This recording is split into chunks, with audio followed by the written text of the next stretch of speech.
Welcome back into the workshop for a wee bit of an update on the use of the parallel arm gauge or guide or gizmo and the dimensioning router setup. I've got to say, this has probably been one of the more enjoyable, although tedious at times, jobs. Not tedious as in took a lot of time, it's just that there's a lot of swipes. Turned out to be about 3 swipes per board. Haven't done these ones yet. These are the narrower ones. But I've done all of these components and all of these components. And when you run your hand across them, it's dead flat or dead smooth for the purposes of tolerance. Now I've got it to within about 1/10 of a mil, and I was happy with that, not along the length sort of thing, or the width itself. So yeah, pretty good. It was nice that I could straighten an edge if there was any straightening. There's only 2 that needed it, because the way when I cut it originally, I was using the already cut edge of the sheet. So I was able to take a couple of passes with the dimensioning router, straighten that edge. Once I've done the setup for, like the distance there, I could turn the little threaded rod by, in fact, I turned it a whole millimetre and ran it past the router again. And then I could swap it. I turned it 1/4 of a millimetre to do the final swipe on the other side, which now I have done. I've still got to do these 130 ones, but that was, I just thought I'd take a break. Oh, yeah, just about took a break. But they went really well. What was interesting and good, virtually no dust escaped from this cobbled together dust extractor.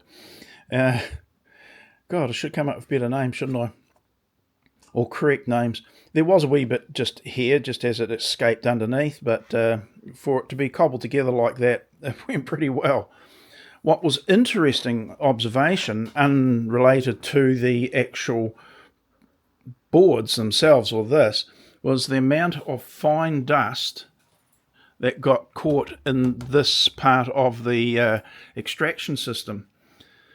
Because it's effectively a 4-stage, 3, 4, whatever stage extractor. You've got your main sucker down there. I should actually have a look in there, but I can anticipate what's not in there, so that's good. The main chip collection and dust collection is this container here. No, it's not Ozito. That used to be an Ozito, dust extractor, believe it or not. And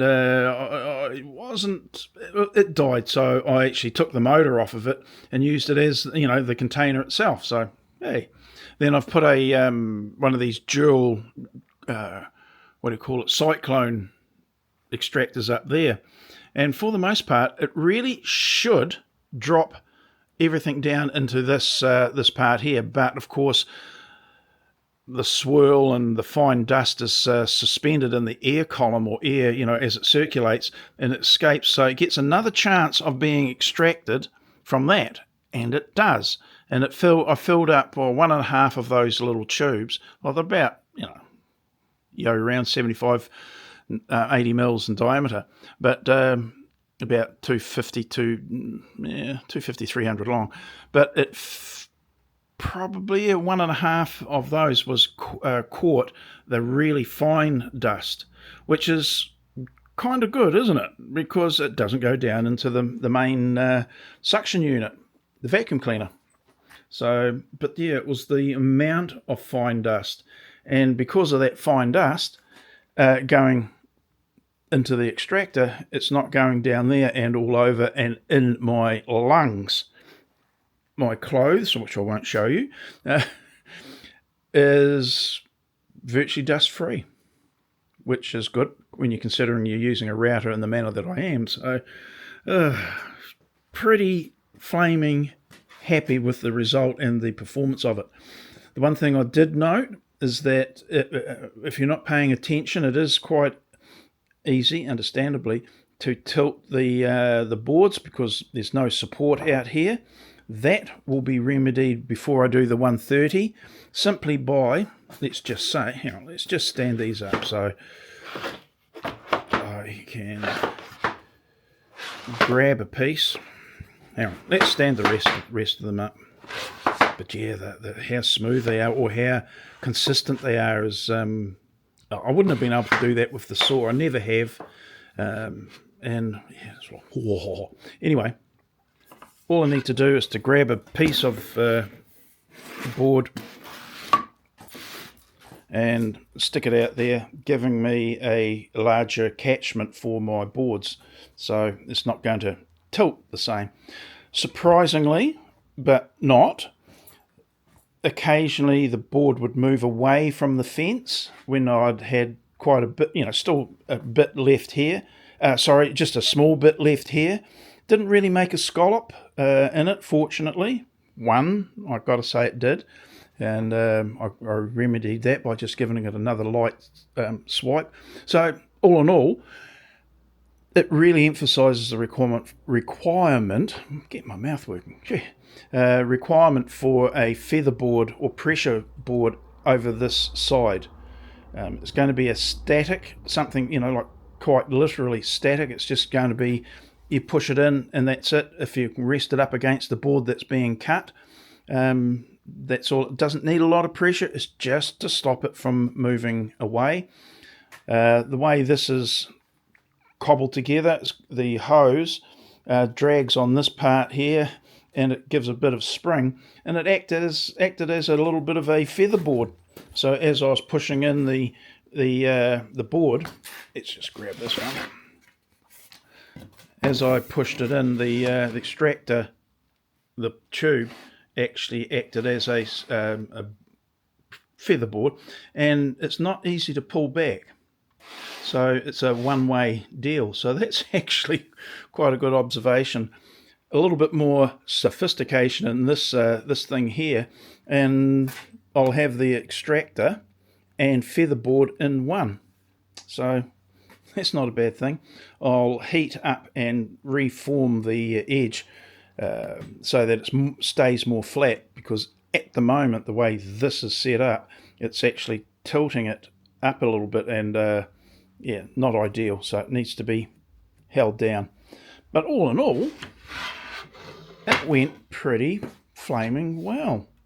Actually, I got that one from there, didn't I? Yeah. The beauty is, because they're so accurate, I could swap that one out for over there or vice versa, no problem.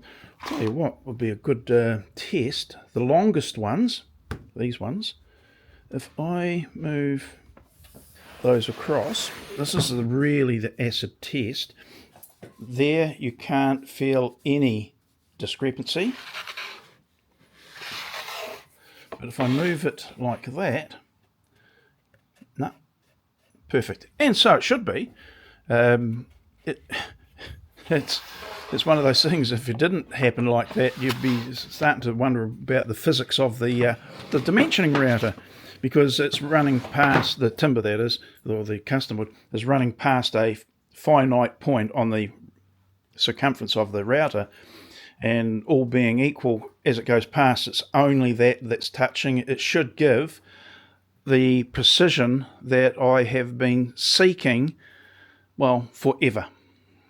The use of the track saw solely to get these sorts of cuts, especially this quantity, would be pretty hard pressed to get that sort of consistency. Like I haven't done this before. Take that across there, exactly right. As I'm saying, so would the physics of the dimensioning router demand that be the case.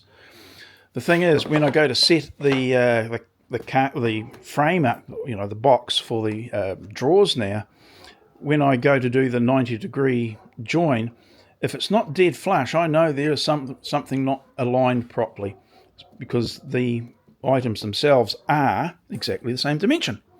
It all makes sense, doesn't it? No rocket science in that lot, fortunately. Yeah, that was really good. I'm just going to have a drink, then I'll come out, readjust this for the 130, and I may well just do exactly the same thing that I did when I used this for the Midas saw, when it was round the other way, and that's just to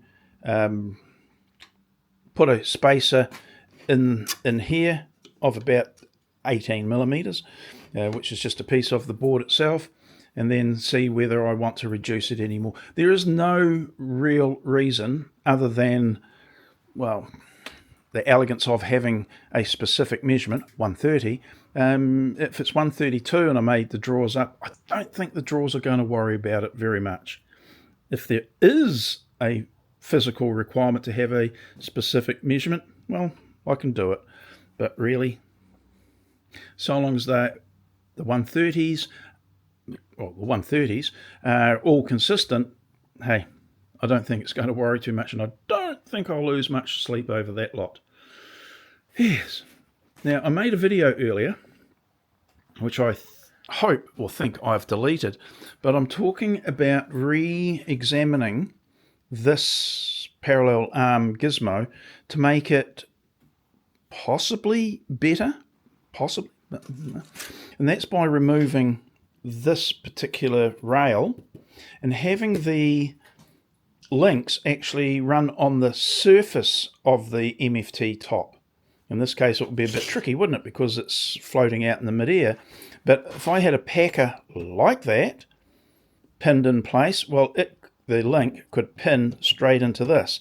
That does away with this this part of the mechanism.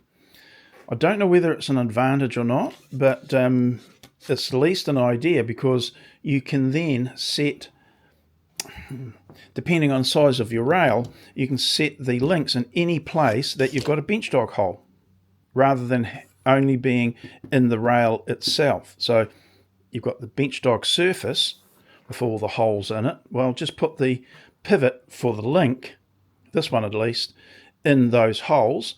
You'd still need, of course, this part and a vertical fence here, the aluminium box section, which I've already got. So all positive things, or at least, I'll take that back, not positive, at least it's an option that I can look at. If it proves to be a bit of a pain, I can reject it.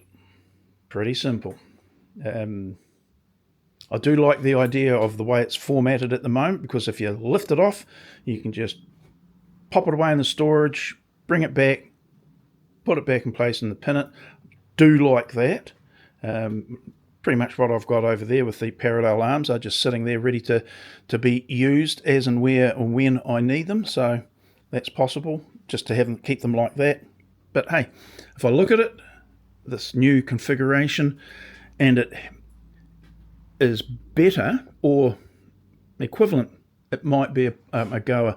The thing is it more flexible for use, in different situations? And that may be where we head in that situation. That in a different location, it may be better to have the links on the bottom. Anyway, if not, we've still got this working, haven't we? So, yippee. Okay, well, that's it. I'm going inside for a drink, and then I will probably come out. Well, I will come out and I'll finish off those 130 wide panels, and then it's the decision time for what actual physical dimension or lengthwise I need. So, yeah. Rightio, that's it. Quite a short, well, reasonably short one, and I will see you in the next video. Okay, bye now.